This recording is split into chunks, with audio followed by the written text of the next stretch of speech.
अगर आप अपने डायलॉग्स को किसी फ़ोन नंबर की तरह याद कर रहे हैं तो आप बहुत बड़ी गलती कर रहे हैं, क्योंकि सेट पे प्रेशर के अंदर आपका दिमाग सबसे पहले ब्लैंक हो जाएगा।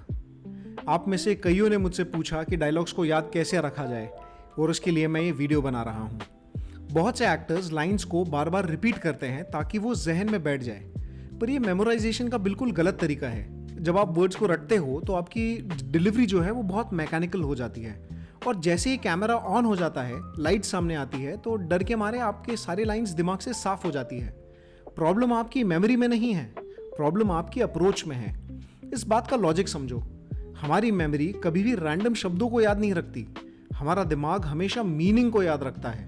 अगर आपको पहले ये समझ आ जाए कि आप कोई बात क्यों कह रहे हैं, तो शब्द अपने आप निकलने लगेंगे।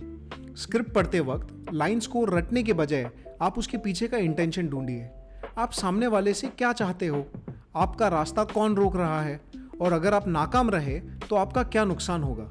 जब आप इस इंटेंशन को अंदर से जीना शुरू करते हैं तो डायलॉग एक रास्ता बनकर सामने आती है। जो एक्टर इंटेंशन को समझता है वो लाइंस कभी नहीं भूलता। ट्रेडिशनल तरीके आपको रोट लर्निंग और लाइंस को याद रखने के नुस्खे सिखाता है, पर हमारा अनअप्रूव्ड उसूल ये है कि memorise 0 words, memorise infinite intentions. जब इंटेंशन क्लियर होती है तो हर एक वर्ड ऑथेंटिक लगता है। मेरा ऑब्जर्वेशन सिंपल है, शब्द सिर्फ एक जरिया है जो दिमाग से निकलते हैं, पर उन शब्दों के पीछे की चाहत उन्हें जिंदा रखती है और आपको एक अच्छा एक्टर बनाती है। अब जो लोग इस बात को और गहराई से समझना चाहते हैं उनके लिए एक स्टेप आगे बढ़ते हैं। इंटेंशन कोई हवा में बातें करना नहीं है, ये एक प्रॉपर एक्टिंग इंजीनियरिंग है। जब आपको एक स्क्रिप्ट मिलती है तो उसको रीड मत कीजिए, उसका एक स्ट्रक्चरल ऑडिट कीजिए। एक नोटबुक उठाइए और उस सीन, उन डायलॉग्स को 3 हिस्सों में बांट दीजिए। पहला ऑब्जेक्टिव, दूसरा ऑब्स्टेकल और तीसरा टैक्टिक। ऑब्जेक्टिव ये होगा कि इस सीन में मेरा कैरेक्टर सामने वाले से क्या निकलवाना चाहता है। ऑब्स्टेकल ये है कि सामने वाला इंसान उस सिचुएशन में मुझे वो चीज़ लेने से कैसे रोक रहा है।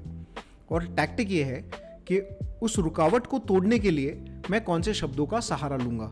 चलो इसे एक प्रैक्टिकल एग्जाम्पल से समझते हैं। मान लो स्क्रिप्ट में एक सिंपल सी लाइन लिखी है, मुझे लगता है अब हमें अलग हो जाना चाहिए।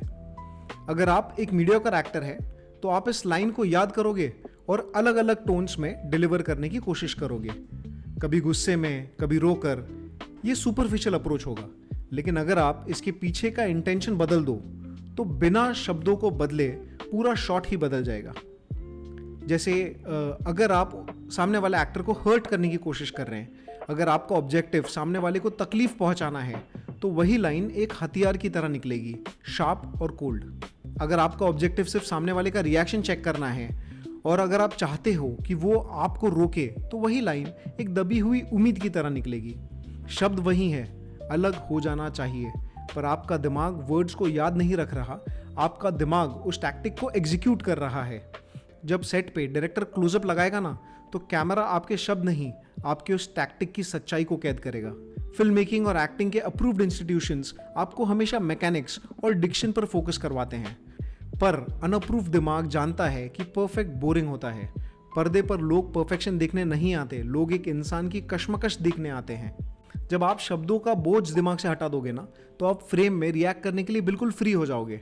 फिर अगर सामने वाला एक्टर कोई नया एक्सप्रेशन देगा तो आप भूलोगे नहीं, आप रियल लाइफ की तरह रिस्पॉन्ड करोगे। मेरा ऑब्जर्वेशन सिंपल है, स्क्रिप्ट सिर्फ एक रास्ता दिखाती है, पर उस रास्ते पर चलना और उसकी मिट्टी को फील करना ये एक अच्छा एक्टर जानता है।